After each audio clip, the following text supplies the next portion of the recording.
안동 선비정신의 미학태계 선생의 손주교육에서 배운다 송이요. 군자는 손자를 품에 안아도 아들을 안지는 않는다. 조부모와 손자녀의 관계 새로 설정해야 고령화와 청소년 인성 문제의 해법될 듯. 한국 종류 이상의 가정이란 제목이 붙은 구한말 양반가 사진. 손자를 아는 할아버지의 사랑이 느껴진다. 매월 마지막 토요일을 할매할배의 날로 제정해 운영 중인 경상북도가 최근 흥미로운 조사 결과를 발표했다. 경북 할머니 할아버지 10명 중 6명은 손주를 돌볼 의사가 없다는 것이다. 경북도는 지난해 11월 포항 청도 등 9개 시군에 거주하는 60세 이상 남녀 1000명을 만나 손주교육 의식을 조사했다. 이 결과 손주를 돌볼 의사가 있느냐는 질문에 611명 61.1%이 양육할 생각이 없다고 대답했다. 또 136명 13.6%는 양육 부탁을 실제로 거절한 경험이 있다고 말했다. 거절 사유는 건강이 좋지 않아서 54.4%, 내 시간을 갖고 싶어서 30.1%, 다른 자녀도 부탁할 것 같아서 4.4%의 순이었다. 이번 조사에서 그래도 155명 15.5%는 현재 손주를 돌보고 있다고 응답했다. 또 이들 가운데 31.2%는 내가 좋아서 자발적으로 돌본다고 답했다. 전통적인 조손의 관계가 아직은 남아있음을 보여준 것이다. 할머니 할아버지와 손자 손녀 관계. 오늘날 청소년 인성과 노인 문제 등의 해답을 전통적인 조손 관계의 회복에서 찾으려는 움직임이 있다. 어찌 보면 조손 교육은 5060년 전만 해도 자연스러웠고 선현들도 실천했던 방식이다. 태계 16년간 편지로 손자를 가르치다. 태계가 손자에게 자식을 살리려고 여종의 아이를 죽게 하지 말라며 보낸 편지. 대표적인 인물이 태계 이왕 1501만 1570이다. 태계는 벼슬자리에서 물러나 안동에 은거하며 후학양성에 매달렸다. 교육자 태계는 자신의 손자 지도에도 공을 들였다. 그 흔적은 손자와 주고받은 편지에 잘 남아있다. 태계에겐 안도 1541만 1584라는 맞손자가 있었다. 태계는 손자에게 각별했다. 안도가 5살 때는 천자문을 써서 깨우치고 이후 경전을 직접 가르쳤다. 할아버지는 손자가 성균관 등 집을 떠나 있는 동안 편지를 썼다. 현재 전하는 편지만 16년간 150통이 넘는다. 태계는 편지에서 손자가 벗들과 더불어 공부한다는 소식을 들으면 칭찬했고 누구와 더불어 공부하는지 궁금해했다. 내가 벗들과 모임을 만들어 공부했다니 참 잘한 일이다. 1568년 4월 5일. 너는 겨울 동안 누구와 어느 곳에서 공부할 것이냐? 1569년 10월 28일. 또 좋은 선비가 있으면 교제하며 배울 것을 권했다. 김근공은 편지를 보니 사람됨을 알 수 있겠구나. 내가 그와 사귀면서 배울 수 있으면 좋겠다. 1563년 2월 하순. 태계는 공부만 강조하지 않았다. 도리에 어긋날 때는 손자를 주넘이 꾸짖었다. 1568년 3월 안도는 서울 처가에서 아들을 얻는다. 문제는 태어난 창양이 모유 부족으로 건강이 좋지 않은 점이었다. 그래서 안도는 3살 때까지 모유에 의존하던 창양이 있는 서울 처가로 여종을 보내려 했다. 그런데 당시 여종은 아이를 출산한 지 몇 달이 채 지나지 않은 때였다. 금수저의 흙수저에 대한 횡포 같은 것이었다. 듣자 하니 젖을 먹일 여종 학덕이가 태어난 지 서너 달 된 자기 아이를 두고 서울로 올라가야 한다더구나. 이는 그 아이를 죽이는 것과 다름없다. 근사록엔 남의 자식을 죽여 자기 자식을 살리는 건 매우 옳지 않다고 했다. 지금 내가 하는 일이 이와 같으니 어쩌면 좋으냐. 1570년 4월 5일. 태계는 여종의 아이가 죽을 먹을 수 있을 때까지라도 여종의 서울행을 연기하고 꼭 데려가야 한다면 여종의 아이까지 함께 보내는 게 마땅하다고 편지에 썼다. 여종은 상경하지 않았다. 그 이후 창양이 죽고 만다. 사람의 도리를 다한다는 것은 그만큼 어려운 결단이다. 예의도 가르쳤다. 내 편지를 보니 문장이 끝나는 곳에 할 따름입니다. 라는 글자를 자주 쓰더구나. 그러나 어른들께 올리는 편지에는 이 글자를 쓰면 안 되니 그리 알거라. 1561년 1월 21일. 할 따름입니다. 라는 말은 단정투여서 공손하지 않다는 것이다. 또 태계는 손자를 비판하는 사람의 말을 낱낱이 그대로 전하면서 신중한 처신을 당부하기도 했다. 듣자 하니 권오문이 이한도는 사람이 좋기만 한 것이 아쉬운 점이라고 했다는구나. 그리고 김난상은 이한도가 아무개의 손자라서 견문 있는 괜찮은 사람으로 생각했더니 이제 보니 사리분별도 할 줄 모르는 사람이었다고 했다는구나. 너는 무엇 때문에 이런 비방을 듣고 있느냐. 1569년 10월 28일.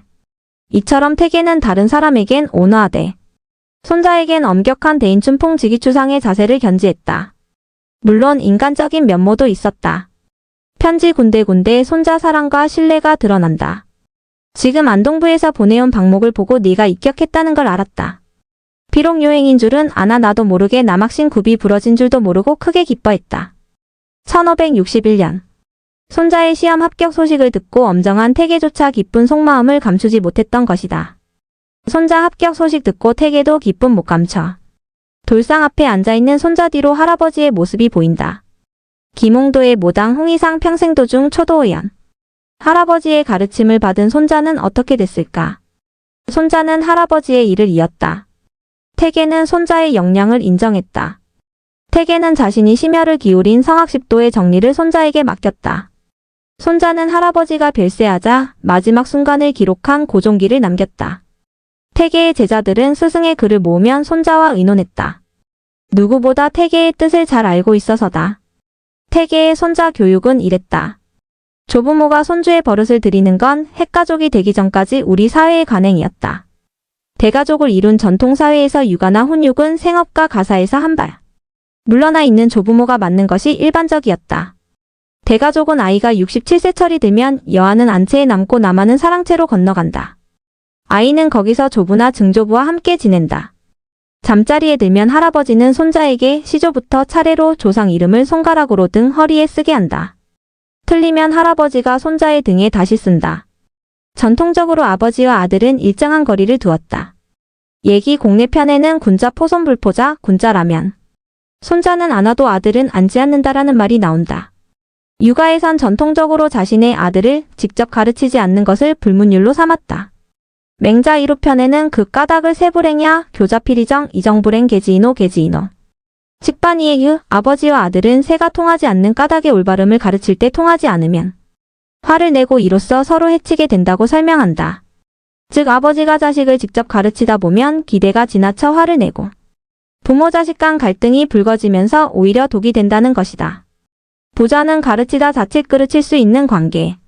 하지만 조부모는 한 세대를 건너뛰는 관계인 만큼 조급한 감정 표출 대신에 느긋하고 절제된 자세로 대하게 된다. 이른바 격대 교육의 장점이다. 조부모와 떨어져 사는 오늘날도 이런 정신을 지키는 사람은 있다. 경북도의 할매할배 의식을 조사했던 김미옥 58.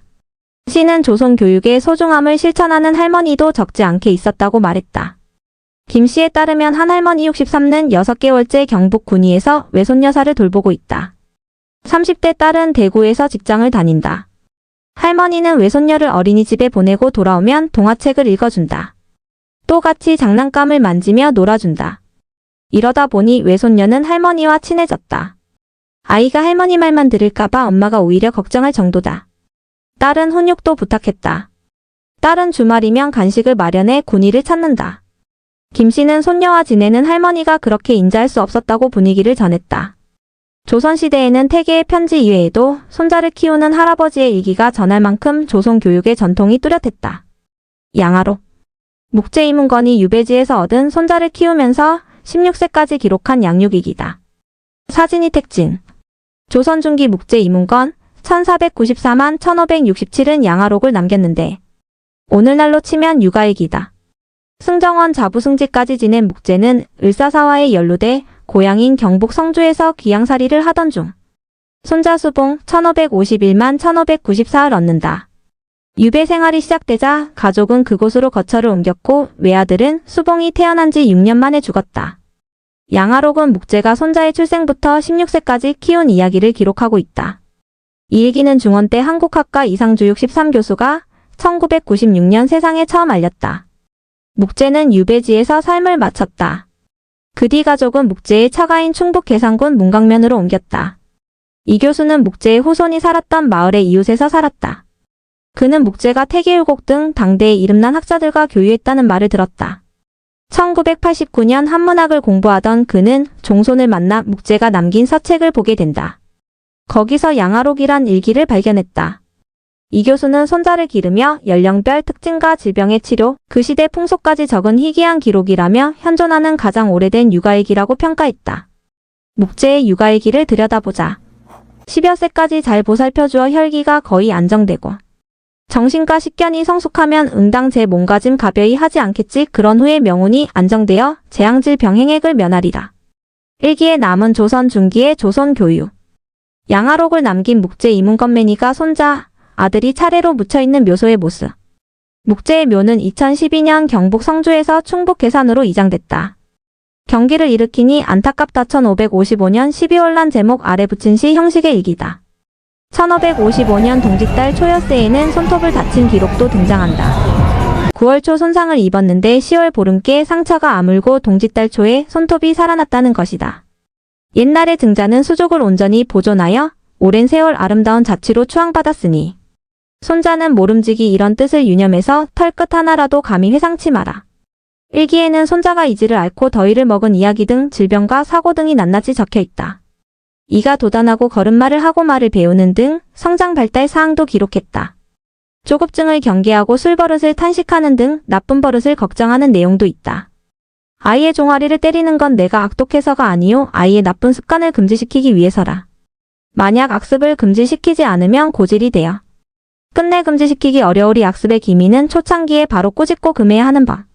종아리를 때리고 나서 1560년 단오디 1일란 제목이 붙어있다.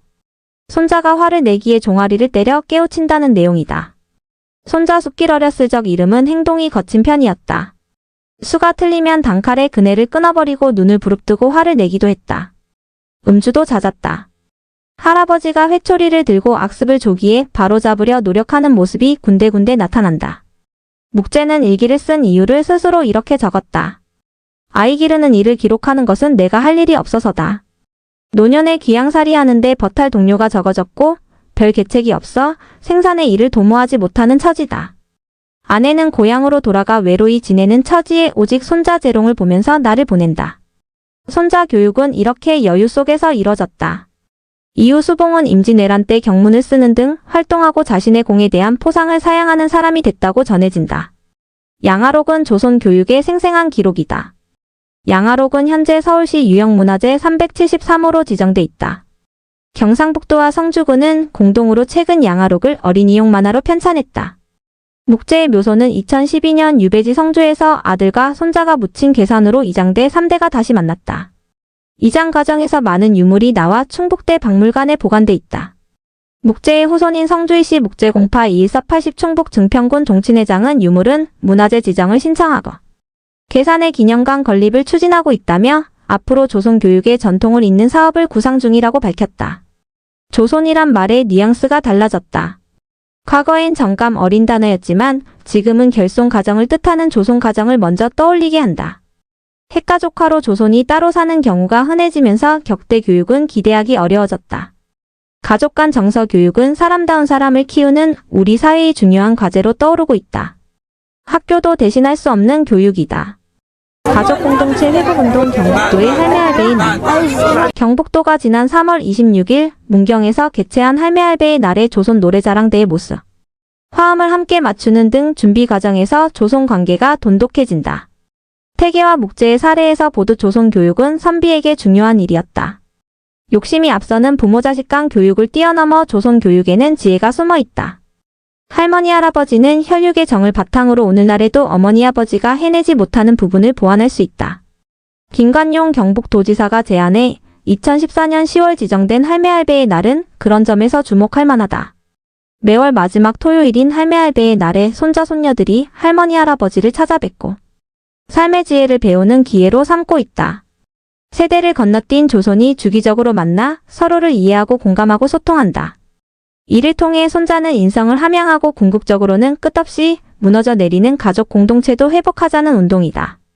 경북도는 3월 26일 할매할배의 날을 맞아 문경에서 랑랑 콘서트를 열었다. 손주와 조부모가 팀을 이뤄 펼치는 노래자랑이다. 조손이 출연을 위해 서로 만나 연습하면서 조손 관계를 회복한다. 열계 시군 경로당에는 조부모가 손주 세대의 언어와 사고를 이해하고 카톡 문자 메시지 등 소통하는 방법을 교육하는 시범마을도 운영할 예정이다. 이와 함께 조부모와 초중학생 손자가 함께하는 밥상머리 체험도 계획하고 있다. 지금의 할머니 할아버지나 7080 베이비붐 세대는 어렸을 때 조부모와의 따뜻한 추억을 갖고 있는 경우가 많다. 할아버지는 손자에게 세상 살아가는 이치와 예절, 가문의 전통 등을 가르쳤다. 이제 조선 교육을 받은 마지막 세대인 7082 하나둘 손주를 보기 시작했다. 조선 교육이란 소중한 유산을 물려받은 할머니 할아버지와 7080세대에게는 의무가 있다. 할머니 할아버지의 사랑을 받은 만큼 후대에게 그걸 돌려주는 것 말이다. 박스기사 빌 게이츠와 오바마 대통령의 외할머니 교육. 마이너스 틈나면 책 읽어주고 이겨낼 때까지 기다리는 인내심. 서양도 조선 교육은 크게 다르지 않다. 마이크로소프트 MS를 창업한 빌 게이츠는 책 읽어주는 외할머니 아래에서 자랐다. 변호사 아버지와 대학 사무처장 어머니 사이에서 태어난 빌 게이츠는 어린 시절 외할머니가 키우다시피 했다. 그의 자서전 게이츠의 그 시절 이야기가 나온다. 외할머니는 틈만 나면 책을 읽어줬다. 과자를 만들어 놓고 어린 손자와 대화를 나누고 자신이 좋아하는 카드놀이도 가르쳤다. 외할머니 덕분에 빌 게이츠는 어릴 때 책벌레가 됐다. 외할머니가 가르쳐준 카드놀이는 빌 게이츠가 하버드대에서 포커로 돈을 모아 창업 자금을 만드는 밑바탕이 됐다. 미국 역사상 첫 흑인 대통령이 된 버락 오바마도 외할머니의 영향이 컸다. 부모는 오바마가 2살 때 이혼한 케냐 출신의 흑인 아버지와 백인 어머니였다. 행복한 가정과는 거리가 멀었다. 오바마는 10살부터 대학 입학 때까지 하와이에서 외조 부모와 함께 살았다. 백인 노부부와 흑인 손자 가정이다. 외할머니 메들린 더넘 여사는 손자가 피부색 때문에 상처받지 않도록 세심하게 배려했다. 외할머니는 오바마를 하와이 명문 학교인 푸나우에 보냈다. 그 시절 오바마는 마약에 손을 대며 방황한 적도 있었지만 조부모는 손자가 이겨낼 때까지 기다려줬다. 오바마의 외할머니는 대통령 선거 하루 전에 세상을 떠났다. 오바마 대통령은 할머니 이야기가 나올 때마다 새 차나 옷 사는 걸 미루고 손자에게 모든 걸 쏟아부은 분이라고 그리워했다. 참고 최호창 글. 박스기사 할머니 할아버지가 써먹써먹한 손주와 소통하는 10가지 방법. 1. 구체적으로 칭찬하라. 손주가 좋은 말이나 행동을 하면 그걸 근거로 칭찬하라. 그래야 자존감을 높이고 나를 이렇게 많이 아시는구나 느끼게 만든다. 2. 손주의 말을 귀 기울여 듣고 공감하라. 손주가 심심해라고 하면 저렇게 장난감이 많은데 뭐가 심심하다는 거야 라고 단정하지 말고 네가 많이 심심하구나라며 공감하라. 이렇게 대화해야 마음을 열고 관계가 유연해진다. 3. 배려하라. 손주가 기뻐할 일을 미리 생각하고 실천하라. 손주가 평소 좋아하는 음식이나 하고 싶어하는 활동을 배려해보라. 4. 감사 문자를 보내라. 직접 칭찬하는 것이 익숙지 않다면 전화하거나 휴대전화 문자를 날려라. 할머니는 네가 손주인 사실만으로도 감사해 등의 표현은 조손 관계를 증진시킨다. 온 가족이 서로 존중하는 말을 사용하라. 할머니 할아버지가 손주의 의견과 문화를 존중해야 손주도 할머니 할아버지 말씀에 순종한다. 엄마 아빠도 할머니 할아버지를 존중해야 한다. 3대가 서로 존중하면 관계가 개선된다. 6. 할머니 할아버지의 불편을 체험하라. 손주의 귀에 솜을 넣은 채 대화해보라. 잘 듣지 못한 할머니 할아버지의 어려움을 공감하게 된다. 7. 손주가 뭘 좋아하는지를 파악하라. 손주가 좋아하는 TV 프로그램이나 만화 영화 캐릭터를 알면 대화가 훨씬 쉬워진다. 8. 엄마 아빠 이야기를 하라. 엄마 아빠의 어린 시절 사진을 보여주며 손주와 그 시절 이야기를 나눠보라. 할머니 할아버지가 엄마 아빠를 어떻게 길렀는지 알게 되면 거리감이 좁혀진다. 9. 추억의 놀이를 함께 하라. 할머니 할아버지의 어렸을 때 놀이를 함께 하라. 할머니 할아버지도 즐거웠던 어린 시절이 있었다는 사실을 공감하게 한다. 10. 동화책을 읽으며 옛날 이야기를 하라. 동화 구현하듯 책을 읽어주라. 알고 있는 옛날 이야기를 덧붙이면 금상첨화다.